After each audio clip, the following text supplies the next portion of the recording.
नमस्ते सबैजनालाई मेरो मिनी भ्लगमा स्वागत छ। यो चाहिँ हामी 6 महिना अगाडि नेपाल गएको बेलामा गाउँबाट काँडा गइरहेको बेलाको मेमोरी हो। यसरी नै पछि हेर्नुहुन्छ भनेर मैले भिडियोहरू लिएको थिएँ है। अनि तपाईहरु पनि हेरेर छान्नु होला। हामीलाई हिँड्न लास्टै गाह्रो भएको थियो। मरे हिँड्नै नसकिने रहेछ, उकालो त यति पनि गाथे। मुख जति खुट्टा पनि चलाऊ।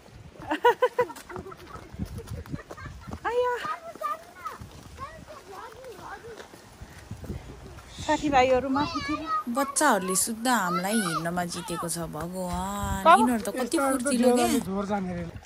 गाउँमा पानी भर्ने कुवा सकिएन।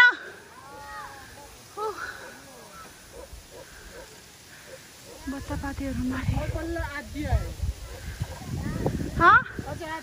अझै सकिन्न क्या। गाउँ त यता हो भिडियो। यहाँबाट गाउँलाई हेर्दा त कति राम्रो देखिने के है साथीहरु, हेर्नु त।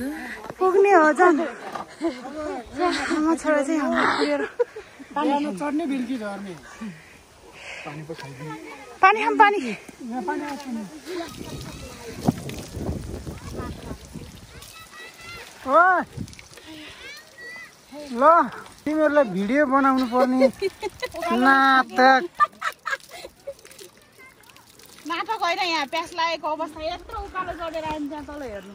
सिधै थकाइ लाग्यो अनि थकाइ मार्नुलाई भिडियोको मोबाइल निकालेर गाईहरु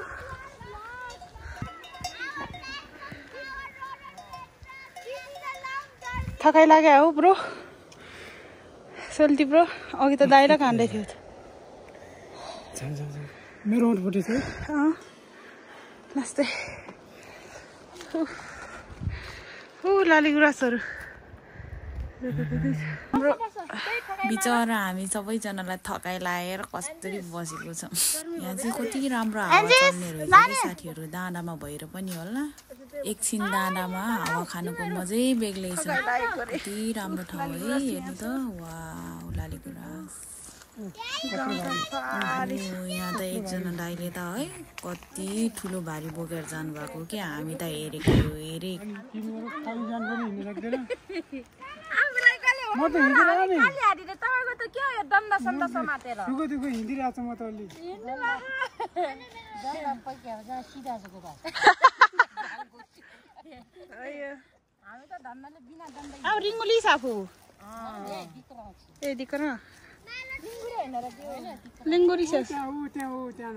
मेरो भिडियो चाहिँ यति नै है साथीहरु। हेरेर साथ दिनु भएकोमा धन्यवाद। हाम्रो फोटोहरु हेर्नु सब हेर्नु त कति राम्रो छ है। लाली गुराँससँगको मात्रै फोटोहरु छ। मलाई त यो लाली गुराँसबाट एकछिन नि आँखा हटेन। बाई।